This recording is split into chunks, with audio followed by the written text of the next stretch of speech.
Service types. So right now, as we've seen since launch, all we had was calibration services, right? And we had those different service modes where we could have this concept of, an accredited cal or a cal with data or a cal without data or whatever that type of service was.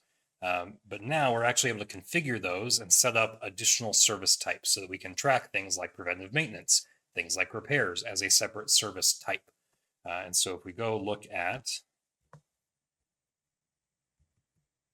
CalStudio, and I'm going to switch over to the admin area.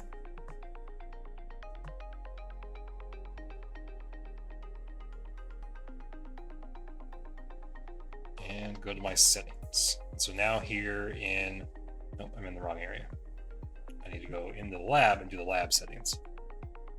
So these settings are per lab, and we can define the services here.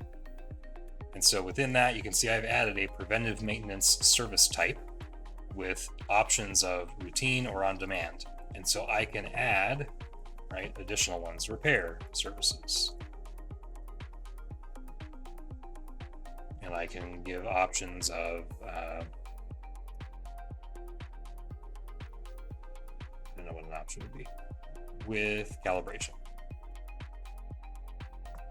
or bacon, because who doesn't need a good bacon repair? So as we add those out, now when I go to create a work event,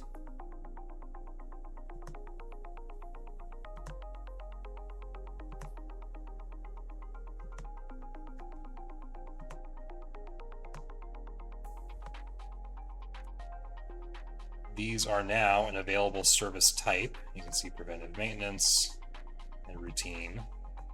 I didn't save those new ones that I just added, I realized, that are available here to set up these. And so then we can track those services as a service that is tracked with dates.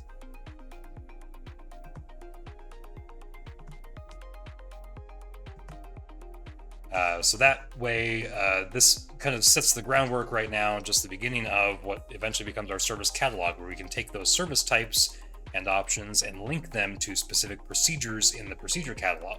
So this is that first layer there that's being added to allow us to link specific types of equipment to different procedures with different service types.